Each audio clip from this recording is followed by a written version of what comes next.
But our culture, you know, in terms of civil rights now, Oh, in yes, terms of the civil rights, let's get back to that one. it's become almost a civil rights issue. Some places, and people will have the opinion that to say homosexuality is not normal is a hate crime. To say that homosexual behavior is immoral is tantamount to a hate crime. We've come to that that point of view. Now let's consider the civil rights issues. All right. Well, you know, I was on recently on a gay radio station in San Francisco, and after they finished interviewing me, their resident, and she calls herself this, their resident lesbian, came on and she said, you know, I don't think that Charlene ever was really gay. She couldn't recognize the fact that, you know, she didn't want to recognize the fact that I had come out of homosexuality. She didn't want to recognize that. And this is all going into the civil rights things. Ex-gay ministries are actually under fire because what's happening is if the ex-gay ministries continue to grow and continue to help people come out of their homosexuality and people continue to change, then the gay agenda is going to lose the civil rights battle, because the civil rights battle is based on the fact that homosexuals should have these specific rights because they're born gay. But if I was born gay, then I never could have changed. I mean, I couldn't, you know, I was born Caucasian. There's no way I could change my skin color, because this is well, there is scientifically, of course, but, you know, there's no way I could just do No it. natural process. No natural process. Thank you.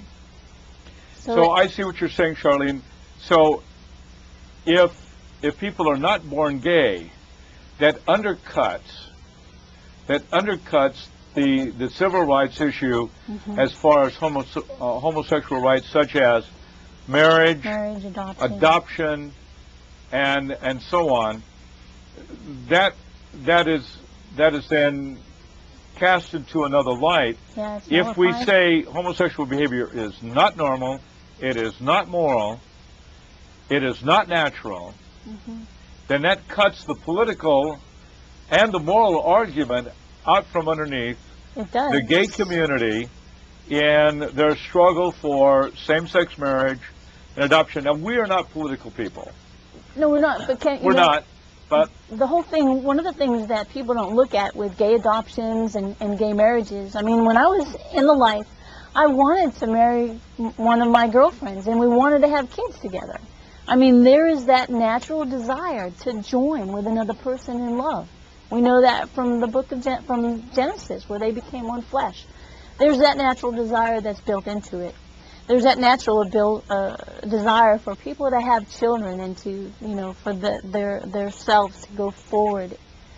So what the homosexual population has experienced is a natural thing, wanting to have children and wanting to get married. But it's skewed because of the fall, because of the sin of Adam and Eve. It's skewed. So what they're wanting is something that they should have, but because of all of the world having fallen, you know, that's what's happening to them. And I mean, it's almost like they don't have hope.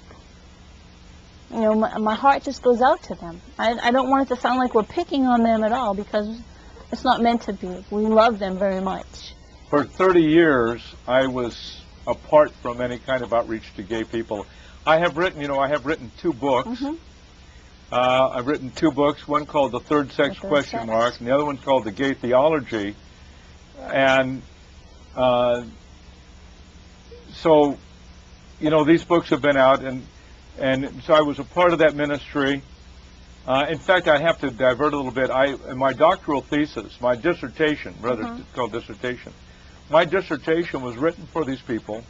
It was called A Marriage Manual for Former Homosexuals. Oh, wow. I still have it. I never attempted to get it published. I'd love to read it. But the reason I wrote it is because so many people were coming into our ministry, and they wanted one day to be married. They wanted that thing you're talking about. And all over these years, I've always wanted to enter back into an outreach to people struggling with homosexuality. And I was glad that you came along, because it gave me the opportunity to do this again, because I've always had that same sense of a certain sadness. I know that sounds patronizing and in a certain way demeaning to people, but I can't help it. I have still had that hope that I would be able to reach out to these people, and in a small way we're able to do that. But there is a sadness to be stripped away, separated from some of the normal processes of life, and to be in conflict with yourself and so on. So we have the issues, and it all really goes back it all really goes back to a position where somebody says, no, this is wrong. And in our culture, and I know I'm repeating myself, but there's nothing other than the church today that is able to stand up and say that. Nobody has a moral authority or a standing, either a moral or a legal standing, to say that this homosexual behavior is not right.